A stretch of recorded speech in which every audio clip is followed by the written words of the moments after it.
సందేశ్ ఖాళీ ఇప్పుడు దేశమంతా వినిపిస్తున్నటువంటి పేరు. ఈ ప్రాంతం పశ్చిమ బెంగాల్లోని ఉత్తర 24 పరగనాల జిల్లాలోని సుందర్బన్ అడవుల్లో ఉంది. అంతకుముందు పెద్దగా ఎవరికీ పరిచయం లేని ఈ పేరు గత కొన్ని రోజులుగా వార్తల్లో మారుమోగుతుంది. అధికార తృణమూల్ కాంగ్రెస్ నేత షాజహాన్ షేక్, అతడి అనుచరులు తమపై అకృత్యాలకు పాల్పడుతున్నారంటూ ఇక్కడి మహిళలు రోడ్డెక్కారు. దేశవ్యాప్తంగా సంచలనంగా మారిన ఈ కేసులో ఎట్టకేలకు ఆ నేతను పోలీసులు అరెస్టు చేశారు. 45 ఏళ్ల షాజహాన్ సందేశ్ ఖాళీలో బలమైన నేత. ప్రస్తుతం ఈ ప్రాంత టీఎంసీ విభాగ అధ్యక్షుడిగా ఉన్న వీడు స్థానికంగా ఎంపీ, ఎమ్మెల్యే కంటే బాగా పాపులర్.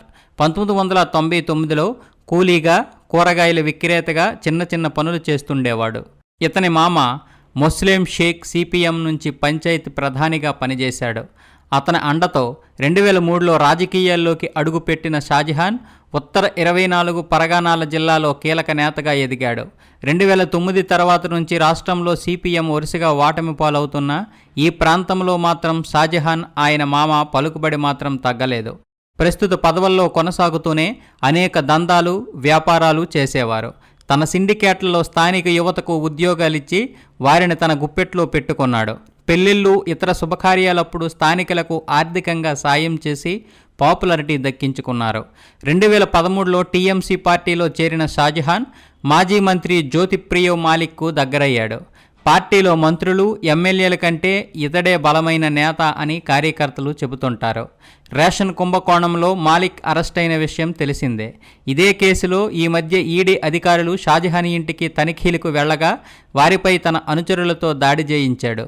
ఆ తర్వాత నుంచి కనిపించకుండా పోయాడు.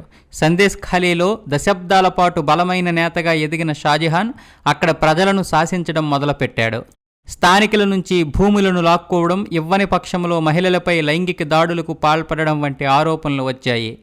నిజానికి భూమిని ఇవ్వని పక్షంలో ఆ ఇంటి మహిళల్ని తన వద్ద పెట్టుకొని లైంగికంగా అనుభవించేవాడు. రాజకీయంగా అతడి పలుకుబడి చూసి వాడిపై ఫిర్యాదు చేసేందుకు ఎవరూ ముందుకు రాలేదు. అయితే ఈ మధ్య ఈడీ దాడుల తరువాత కొంతమంది మహిళలు షాజహాన్ను అరెస్టు చేయాలంటూ ఆందోళనలు చేపట్టారు. దీంతో ఈ దారుణాలు వెలుగులోకి వచ్చాయి. ఇది కాస్త దుమారం రేపడంతో కలకత్తా హైకోర్టు తీవ్రంగా పరిగణించింది. ఈ క్రమంలోనే పోలీసులు వాడిని అరెస్టు చేశారు.